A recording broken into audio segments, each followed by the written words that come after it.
Harry Potter and the Goblet of Fire was directed by Mike Newell, succeeding Alfonso Cuarón, and is regarded as one of the most solid Harry Potter films without competing for either best or worst categories.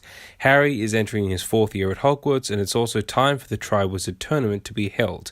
Harry is unwillingly chosen as a champion for the tournament, which plunges him headfirst into the most dangerous challenges he's ever faced and the possibility of Voldemort coming back.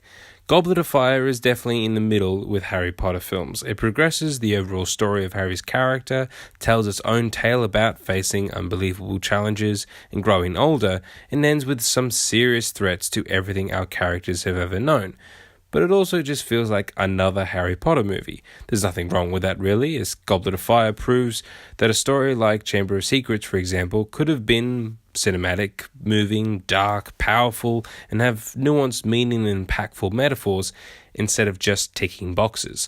Mike Newell directs Goblet of Fire more as a period drama urge. Luckily, Newell can stand against Cuarón when it comes to delivering another artistic and delightful Harry Potter film that remains darker than ever and emotionally mature.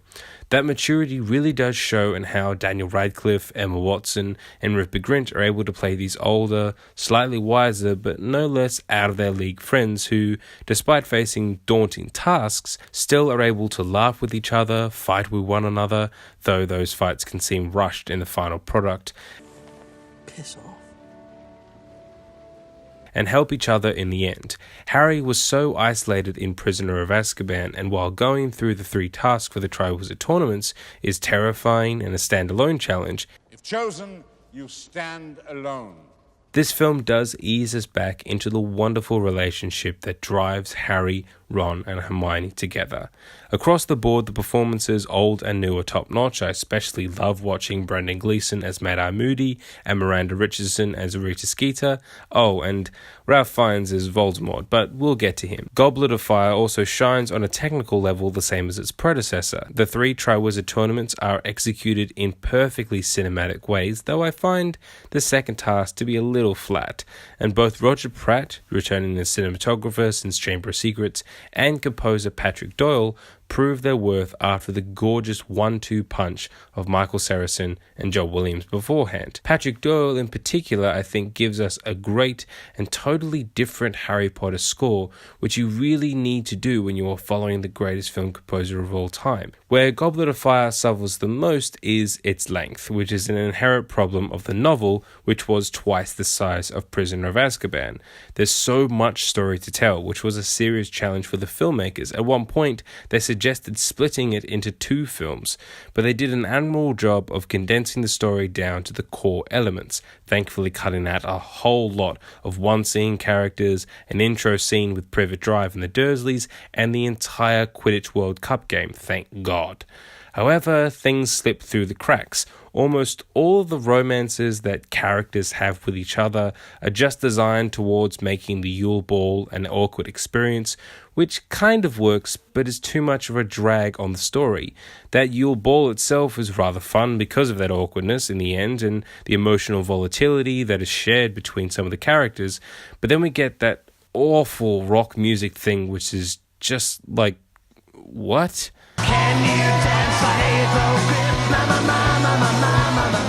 Inconsistencies and weird moments flare up as well, like Sirius Black's fireside chat, the effects for Madame de Pompadour, how Barty Crouch Jr. as Mad-Eye Moody was successfully able to confuse the Goblet of Fire to spit Harry's name out, or why there is a random single moment showing Igor Karkaroff entering the Great Hall when the Goblet of Fire has been placed there.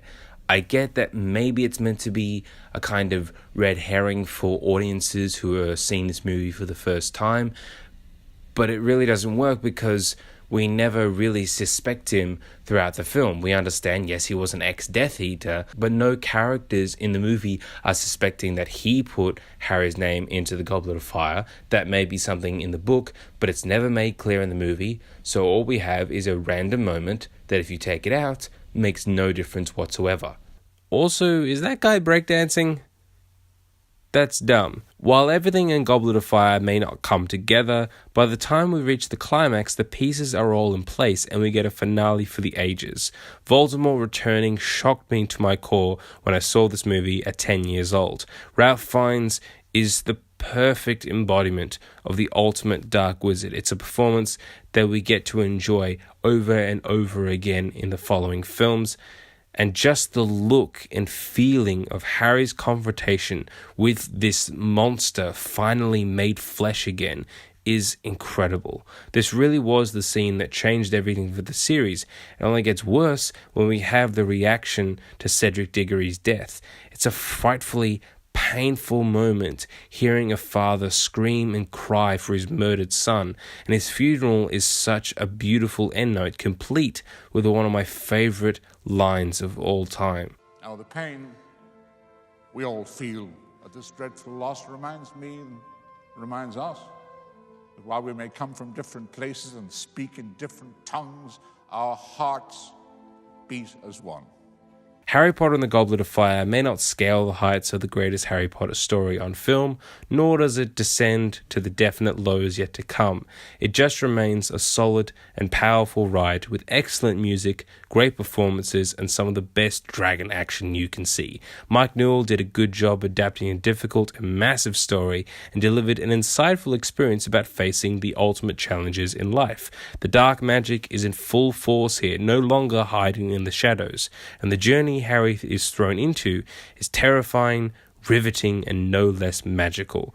Prisoner of Azkaban was the first step into the darkness, and Goblet of Fire was the giant leap, without compromising fun and adventure, and I'll say that Harry Potter and the Goblet of Fire is a B+. So Harry Potter and the Goblet of Fire, have you seen it? What do you think about it? What do you think about this review? Let me know in the comments below, and if you want more Mr. Movies, click my channel link coming up in the center of the screen right now, and thanks for watching.